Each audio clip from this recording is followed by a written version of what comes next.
Los motores de corriente continua o corriente directa, como prefieran llamarlos, siguen siendo muy buscados hasta el día de hoy para muchas aplicaciones porque tienen muy buenas prestaciones de torque y su velocidad es fácil de controlar.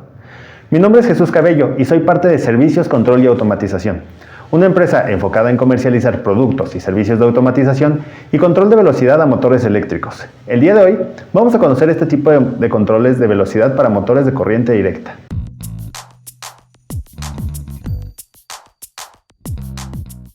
Tal y como lo comentamos en nuestro video anterior sobre los métodos de control para motores de corriente continua, video que dejamos a la mano por si no lo han visto, existen diferentes tipos de control para motores de corriente directa, principalmente diferenciados por el voltaje y la potencia con la que trabajan. Desde los drives pequeños para motores de 6, 12 o 24 volts, pasando por los controladores para motores de 90 o 180 volts, hasta los grandes drives para motores de corriente directa en alta tensión. Este tipo de drives está pensado para motores de corriente directa de pequeñas potencias, entre 1/8 de caballo hasta 1 o 2 HP máximo. Son drives que se alimentan en corriente alterna con una línea monofásica de 110 o 220 volts y que se encargan de rectificar el voltaje y modularlo para entregar una salida de 90 volts de corriente directa cuando se alimentan en 110 volts y 90 o 180 volts cuando se alimentan con 220 volts. Ahora bien, vamos a comenzar a reconocer nuestro drive. Comenzando por la placa de datos, en este caso podemos encontrar el modelo, y donde nos indica que la alimentación puede funcionar con 115 o 230 volts de corriente alterna. Nos indica también que soporta hasta 10 amperes de corriente directa a la salida y nos señala el voltaje de las señales eléctricas de control, que en este caso es de 0 a 5 volts.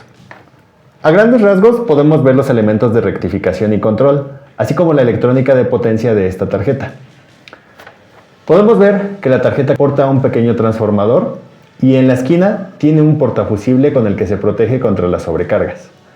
Toda la tarjeta está montada sobre una placa de aluminio, placa que es muy importante porque cumple la función de disipador de calor. En este punto quiero hacer un paréntesis. Este tipo de drives puede venir montado en un gabinete con botones de arranque, paro y la perilla de control de velocidad. En algunos puede incluso tener un control de sentido de giro, ya sea derivado de un puente H electrónico o bien armado con contactores y relevadores. Continuando con esta tarjeta, podemos encontrar del lado izquierdo, muy cerca del portafusible, las terminales de alimentación señaladas con las letras L1 y L2. Y entre ellas un selector de voltaje para elegir entre 110 volts y 220 volts. Por el lado derecho tenemos las terminales A1 y A2. Estas son las terminales que se dirigen hacia el motor, en el caso de los motores que tienen dos cables de salida.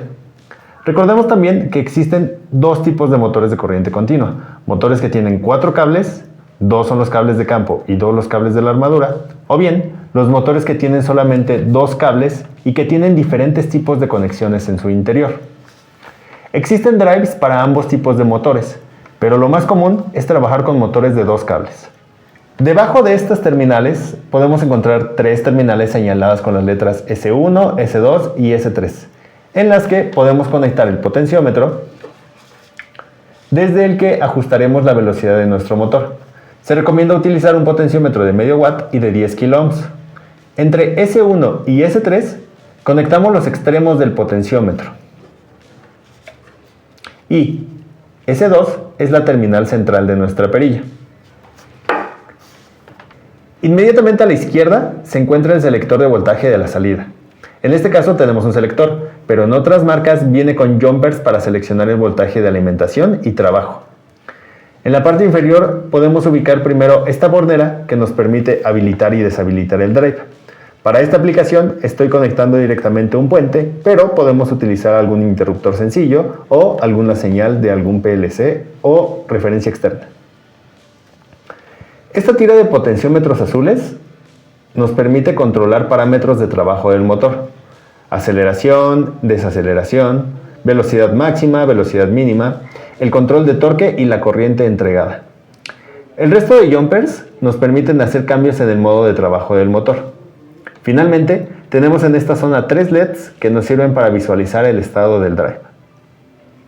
En este punto tenemos las conexiones ya realizadas. En este cable viene la alimentación, en este caso estamos alimentando con 110 volts. El puente del drive se puede quedar abierto y de esta manera el drive queda habilitado. Cuando lo cerramos se inhibe.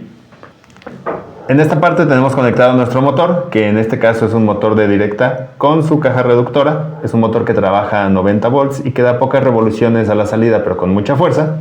Y el potenciómetro ya lo tenemos en las terminales. Desde aquí podemos ir ajustando la velocidad de nuestro motor. Ahí lo llevamos al máximo.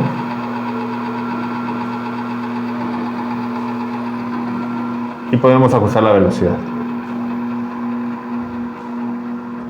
Si tienen alguna pregunta, no duden en comentarla y con gusto podemos apoyarlos. Si requieren asesoría o alguna cotización de un equipo para su industria, pueden contactarnos a través de nuestra página de Facebook, nuestra página de internet, teléfono o incluso dejar un comentario aquí y nosotros nos pondremos en contacto con ustedes para apoyarles. Muchas gracias por ver nuestro video. Suscríbanse para recibir notificaciones cuando subimos nuevos videos y mantenernos en contacto.